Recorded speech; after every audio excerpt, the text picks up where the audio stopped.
True regarding Brodys abscess. A. Long-standing localized pyogenic abscess in bone. B. The common sites are the upper end of tibia and lower end of femur. C. Presents with deep boring pain. D. All of the above.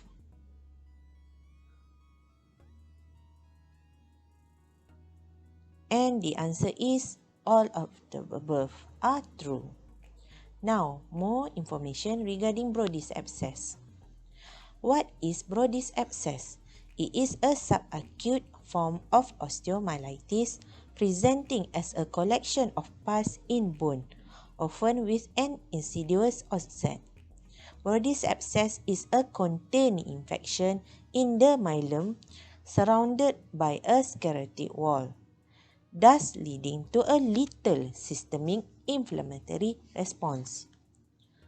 I am quoting from Niels van der et al. 2019, whereby they did a systemic review of reported cases of Brodys abscess.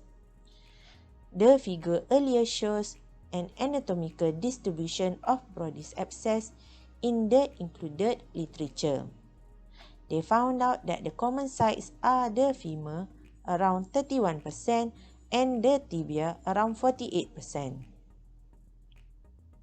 What are the differential diagnoses of Brodys abscess?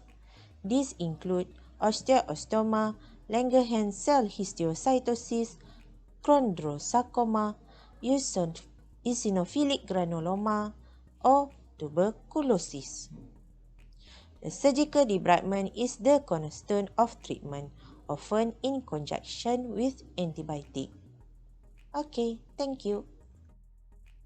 According to ATLS guidelines, during the initial assessment in field trauma, Step 1 includes all of these components except A. GCS, B. Respiratory rate, C. Extremity pulse, D. Systolic blood pressure.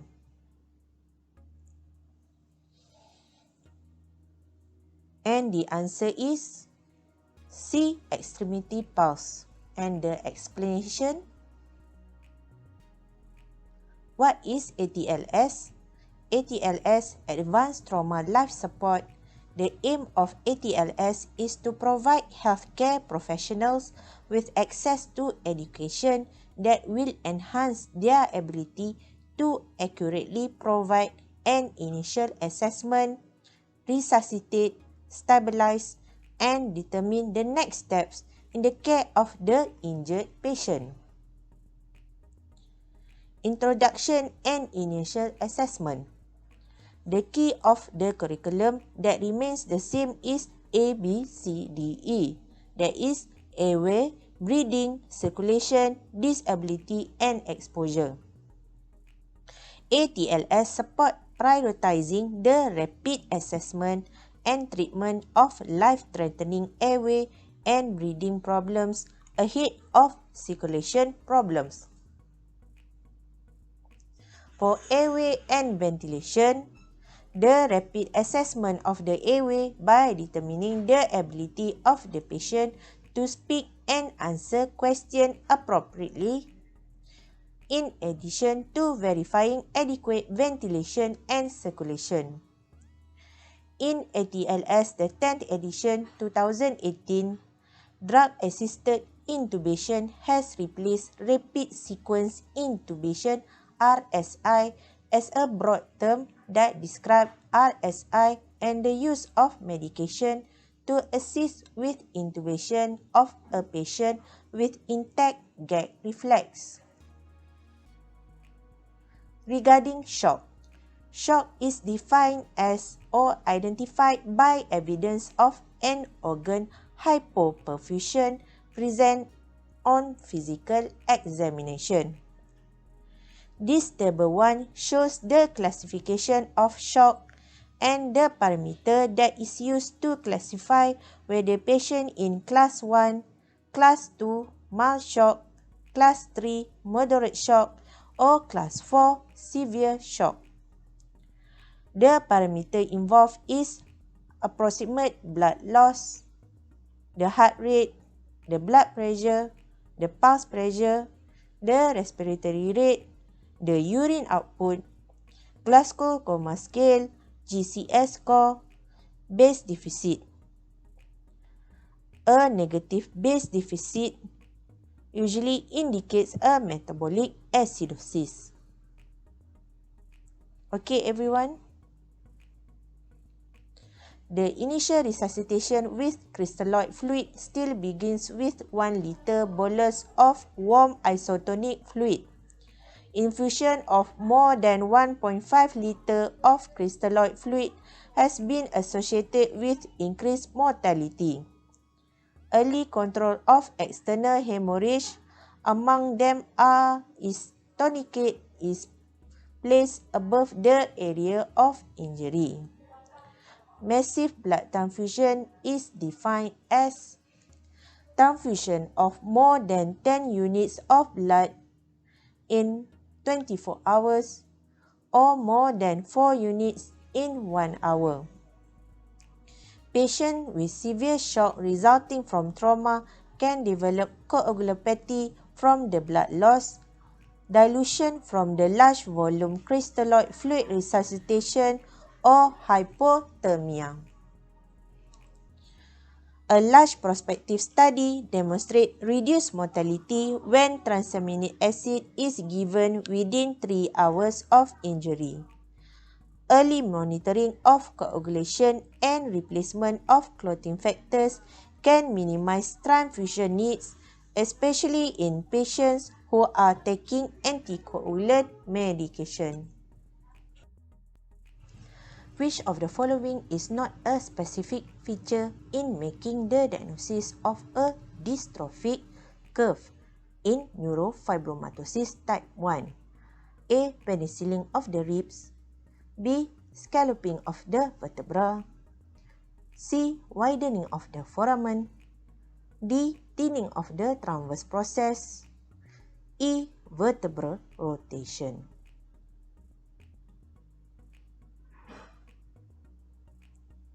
And the answer is E. Vertebral rotation. Okay? Neurofibromatosis 1 and F1 diagnostic criteria according to the NIH Consensus Development Conference Statement 1987, the diagnostic criteria for NF1 are met in an individual if 2 or more of the following are found. 6 or more caveolate macules over 5 mm in greatest diameter in prepubertal individuals and over 15 mm in postpubertal individuals. 2 or more neurofibromas of any type, or 1 flexiform neurofibroma. Freckling in the axillary or inguinal region. Optic glioma. 2 or more leech nodules, iris hematomas by slit lamp examination. A distinctive osseous lesion such as phaneroid dysplasia or thinning of long bone cortex with or without pseudoarthrosis. A first-degree relative who meets with the diagnostic criteria for an F1. Scoliosis is the most common spinal deformity observed in an F1, and approximately 2% of all pediatric scoliosis cases are associated with an F1. Scoliosis in an F1 can be further divided into non-dystrophic or dystrophic type. Non-dystrophic scoliosis in an F1 mimic idiopathic scoliosis in general population, but typically presents earlier. Dystrophic scoliosis involve dysplastic osseous changes with rapid onset and progression. Or coronal spinal decomposition in NF1 neurofibrosis type 1 is generally classified into non-dystrophic and dystrophic type based on the absence or presence of skeletal dysplasia on plain radiographic evaluation, with the clinical and radiological features in the non-dystrophic type being similar to idiopathic scoliosis. The dystrophic features include vertebral scalloping, either posterior, lateral or anterior, rib penicilling or spindling of the transverse process, wedging of one or more vertebral bodies, paraspinal or intraspinal soft tissue mass, a short curve with significant apical rotation occasionally leading to sublux or dislocated vertebral bodies, foraminal enlargement,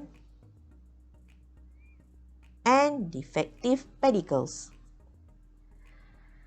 Dystrophic changes are thought to be either intrinsic in origin or associated with intraspinal anomalies, namely abnormalities of the dural matter such as dural ectasia or dumbbell neurofibromas extending through the intervertebral foramina and causing foraminal enlargement.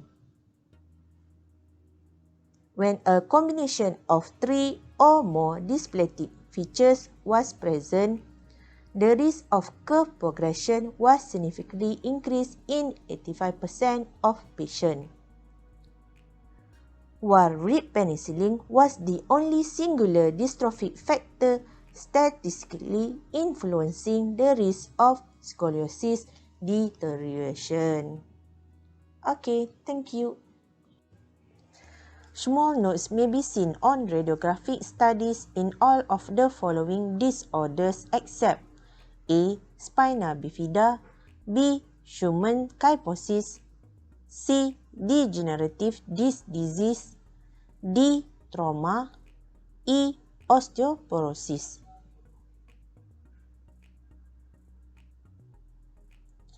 And the answer is A. Spina bifida. Okay, everyone? What is null nodes? SN. It is an herniation of the nucleus pulposus NP through the cartilaginous and bony end plate into the body of adjacent vertebra. As illustrated, the MRI of lumbosacral, a sagittal view, shows the small nodes at the superior end plate of the vertebral body of L4. Pathogenesis of small nodes is a topic of debate. A number of theories involved. These include 1. Axial loading due to trauma. Fabi et al. Reported a link between acute trauma and the occurrence of small nodes. There is an axial trajectory, where the cyclist often land head first in an inverted position, leading to axial loading on the vertebrae. Number 2, disc degeneration. Intervertebral disc (IVD) degeneration is common. Around 50% of people over the age of 40 years old and up to 85% over the age of 60 years old. Williams et al. Found that small nodes were highly correlated to lumbar disc degeneration and back pain. A degenerated or weakened vertebral end plate is likely less resistant to axial force, allowing a disc herniation. Number 3. Embryogenesis. During embryogenesis, the development of an individual vertebra begins with a sonic hedgehog mediated induction by the notochord on the early somite to form the sclerotome. Under the influence of SHH, the ventromedial portion of the somite ultimately forms the centrum or body of the vertebra. The notochord disappears from the bodies of the vertebrae before embryogenesis is complete, expanding into the intervertebral disc and persists as the NP, nucleus pulposus. These events are highly regulated genetic process, and disruption can lead to malformation of the vertebrae, intervertebral disc, and associated structures. Small nodes form due to a developmental insult, which result in a gap in the developing vertebrae, leaving an indentation in the bone into which this material can herniate.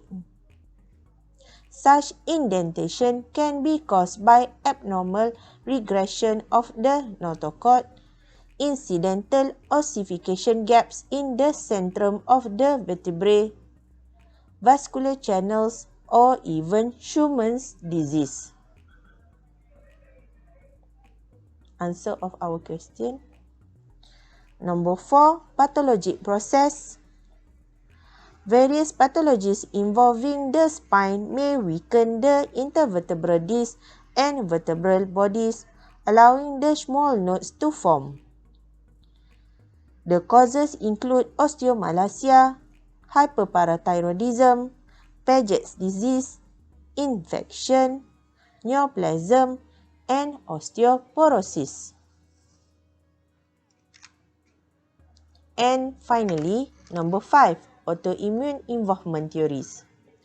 Based on Zhang et al., a disc that herniates into the vertebral end plate and bone marrow would consider it as a non-self tissue once in contact with blood. This could incite an immune reaction to the herniated material.